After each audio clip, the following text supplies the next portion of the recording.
And still see endless tropical storm conditions battering this area. The U.S. intercepting 5 rockets fired at Kabul airport. As the U.S. inches closer to its withdrawal deadline. There are hundreds and could be thousands of Americans that are going to get left behind. And the Taliban are going to have a hostage bonanza. Now you're telling me we should trust what the Taliban said. I'm not saying that. We have very significant leverage to incentivize the Taliban to make good. All right, straight to a Fox News alert now. The U.S. intercepting 5 rockets fired at Kabul airport. As officials warn, our final days inside Afghanistan can be the most dangerous. Meanwhile, Ida, now a tropical storm after making landfall as a Category 4 hurricane. More than 1 million people are now without power in Louisiana and in Mississippi. Take a look at this. This security camera capturing the amount of flooding in just 1 hour. And you can see it come up and come up and come up. Jeff Paul joins us live from New Orleans, where the entire city is out of power. You, Jeff, are operating on battery light this morning. Here we are early this morning. All of New Orleans is in drive to our spot this morning for our reports, and you saw a lot of downed trees and debris in the road, and then we ripped off a building, and you can see it snapped a traffic signal right here in the French Quarter. And this is something that we're seeing all over the area from storm. Lots of flooding from the storm, as well as rain and storm surge, especially along the Louisiana coast. Caused a lot of power outages, too. More than 1 million throughout the region without electricity. And anytime you have these powerful hurricanes, the potential for tornadoes is very real. Tornadoes and strong winds often lead to downed trees. And authorities say that's what caused the first reported death during Hurricane Ida. One man was killed just outside of Baton Rouge after a tree fell on his house. But with so much storm debris scattered throughout and power still down, officials say many folks who are stuck or need help need to be patient. Whitecaps are on the highway. Our fire station's taking water on Grand Isle. Obviously, first responders cannot get to you, so those folks are just going to have to hunker down and wait for the storm to pass before it's safe and before we can get to them in Grand Isle.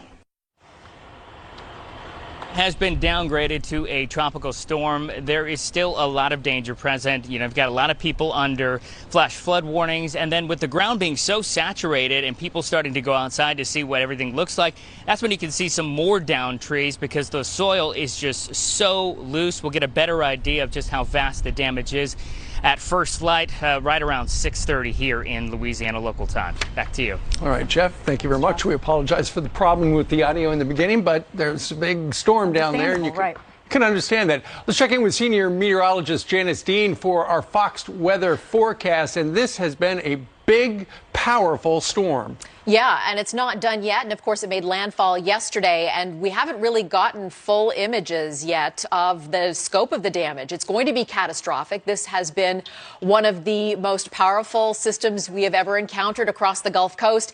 And you can see the wind gusts, the peak wind gusts were at Port Fourchon, which is where the storm made landfall yesterday, over 150 mile per hour winds. Strongest by wind in terms of hurricane landfalls. This one ties Hurricane Laura in just last year in Louisiana. So Louisiana, I mean, this is just, salt in a wound here because they have endured so much over the last 2 years. Estimated rainfall over a foot of rain in and around the New Orleans area, Louisiana in towards Mississippi as well. We can't forget our friends in Mississippi who are also waking up to incredible damage and power outages. So phase 2 of the storm now begins. Just because it's a tropical storm doesn't mean it's not going to cause a lot of problems, and that's what we are anticipating. Weak tornadoes will be an issue throughout the morning and in the afternoon. And then this storm is going to interact with a front that is stalled out across portions of the Mid-South, the Mid-Atlantic, and the Northeast. And it's going to bring flooding rainfall for over potentially 30 million people. So even though the storm has been downgraded, we're going to worry about Tennessee, the mid-Atlantic up towards the northeast that were hit hard by Henri last weekend. And we saw the damage that we saw from just a tropical system over Tennessee last week, record rainfall there. That's what I am concerned as we look at stage 2 of the potential damage from Ida over the next several days. Steve, Ainsley, Brian, back to you. Here it comes. All right, JD, thank you. Yep. Thanks, all right, let's bring in Brian Trasher, the United Cajun Navy spokesperson. Of course, the Cajun Navy made their name with Katrina. Brian, can you get out and about? Well, we are waiting for the sun to fully come up to assess the damage. One of the things that happened overnight was a major transmission line, that basically a tower that holds the transmission lines from the West Bank to the East Bank of the Mississippi River. The tower fell into the river. This has cut power out to the entire East Bank of Jefferson Parish, just west of New Orleans, and the entire city of New Orleans. We don't know how long it's going to be before they'll be able to get out and restore any power. It could be a month, the officials are saying. But we're hoping that we can get some ways safely to get some of our aircraft in the area so we can get up in the air and start assessing the damage. Brian, I know that you've been preparing for this for the last few days. What exactly have you been doing at the warehouse? We've been taking in donations from all around the country. We already had a lot of donations, a lot of water, Gatorade, snacks, things like that, clothing that people have been generous to donate to us over the last several months. But I'm not sure all the preparation we did. I'm not sure if we were quite prepared for what happened. But we do have other state chapters sending in assets, high water vehicles, boats, aircraft, like I said, chainsaws, fuel. We're really in desperate need of fuel. There's nowhere to get fuel anywhere in South Louisiana right now. And if we had it, the pumps don't have electricity. And so we need to power generators and chainsaws so we can clear roads and get some emergency power to those that need it. That's right. And they have to use generators for the pumping stations. For, you know, the New Orleans Sewage and Water uses generators for the pumping stations because that is what is needed to control the flooding, because New Orleans famously is under sea level. So, you know, we're waiting for sunup, and that's when you folks are going to be able to go out and get the first look at what happened. All these images are from yesterday. And you know, Brian, that any place it takes like 5 hours of winds over 100 miles an hour, there's going to be devastating damage. There is. There'll be down power lines, and even though the power's out, they could still be charged, so they're very dangerous. There's going to be trees and roads. There's going to be, vehicles flip. We've had reports of possible levee failure in lower Plaquemine Parish last night, overnight. We were really heartbroken because it was just too dangerous and dark for us to even send anybody out to try to help. We had some local people try to do what they could. But yeah, I'm for the first time in my life that I can remember, I'm not looking forward to the sun coming up and seeing what's out there. Yeah. The National Guard, FEMA, will be deployed, but invariably it seems like the Cajun Navy winds up on the scene first. Yeah, look, the FEMA and the National Guard, they're not set up to be first responders. We're grateful for them. They'll be here when they get here. They're going to do a good job. But there's a gap between when the government can respond and when people actually need immediate help, and that's the hole that we try to fill. But we're looking forward to the cavalry arriving. Brian, yesterday the governor said that the levees were holding up pretty well, and he said that the failure of the levees caused the worst part of the disaster during Katrina. Have you heard anything overnight how the levees fared? That the new protection system that we built, we have a lot of confidence in. We think from initial reports that it held up very well.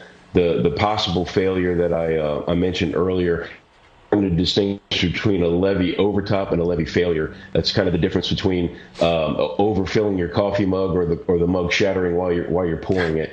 It could have been an overtop, but we haven't heard any reports of any massive levee breaches or failure. All the flooding that we got word about is just from rainwater. We had over a foot of rain dumped. But that one levee down in Lower Plaquemine in Lafitte and John Lafitte, we're still waiting to see what happened there, and hopefully all those folks are safe. Yeah, so I'm looking forward to seeing if people paid attention this time, if they heeded the warnings. And we'll know by how many people contacted you Have they been reaching out already? People have been reaching out already? Yeah, people have been reaching out on our Zello channel through Facebook and other social media. People have been calling our toll-free number, sending us emails. We've been getting a lot of tickets. People, unfortunately, last night were getting reached out to by people in Galliano, Homa, Laplace. People telling us that they were on their roof. They were in their attics, like I said, we tried to see what assets we had in that area, but at the time we were getting these calls, the winds were still howling. It just wasn't safe. Some of our specialty teams, some of these guys are former special forces. They're not afraid of anything, but we just couldn't have it on our conscience to send them into a situation we knew that could be potentially deadly. We're going to get to people as soon as we can, and we know those calls are coming. And just know that your fellow Louisianians and the United Cajun Navy network all around the country is responding, and we're on the way. That's Brian, great. With the help from other states, can you not get, I know this is probably not your area of expertise, but can you get the electricity back up? You said 30 days possibly. That's, no, we don't have any experts.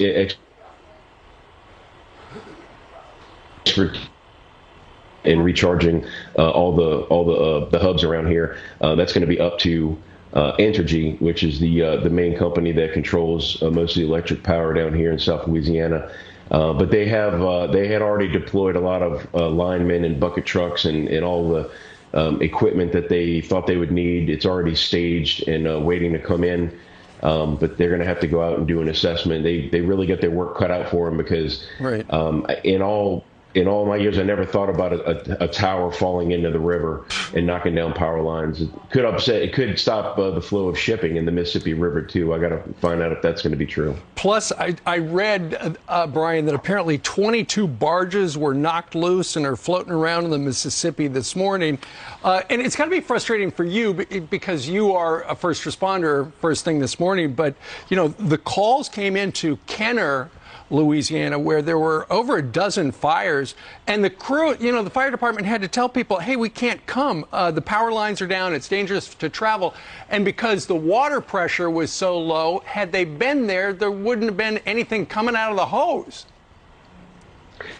Yeah, look, when they say that these major storms are like the worst parts of the Bible, they mean it. And all the creature comforts you're used to, like electricity, water pressure, first responders like police, EMS, and fire, they got to take care of their own families, and you can't put a fire truck out there and send the ladder up in the air when the wind's blowing that hard. You know, you're going to kill somebody. So we have a saying down here: the first 72 is on you. So the first 72 hours of a major storm like this, you have to do whatever it is to do to protect your own life and property, because you can't depend on the government response. It's just not always possible. So the first 72 is on you. Yeah, that was the governor's message yesterday as well. Thank you, Brian. Thanks for all that you're doing to help the families there. Thanks for helping to spread the message, guys. Be very careful. God bless you. Yeah, be careful today. Yeah, God bless.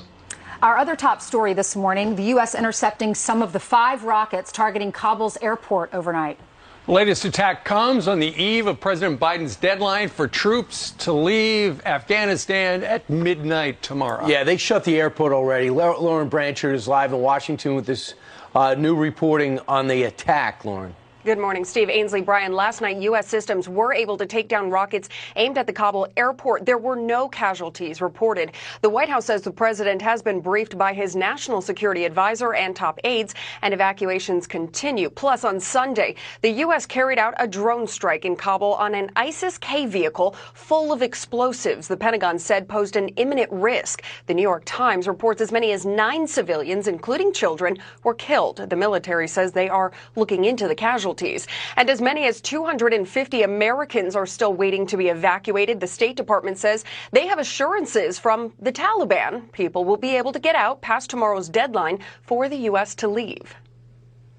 114 countries have made very clear that it is their expectation that the Taliban will permit freedom of travel going past August 31st. We have very significant leverage to incentivize the Taliban to make good on its commitments. Yesterday, the remains of the 13 service members killed outside the Kabul airport gates last week were brought home. At Dover Air Force Base, President Biden met privately with the families of the fallen. And despite the deadline just a day away, leaders continue to ask the Biden administration to extend. A new ABC News Ipsos poll finds a majority of Americans want troops to stay until all Americans and allies are out. Steve, Ainsley Bryan. 84% of them. That Thank could be you a so while. much, Lauren. Yeah, thank you. Democrats and Republicans agree on that. So she just mentioned that a U.S. drone blew up a vehicle apparently not far, just a little west of the airport yesterday.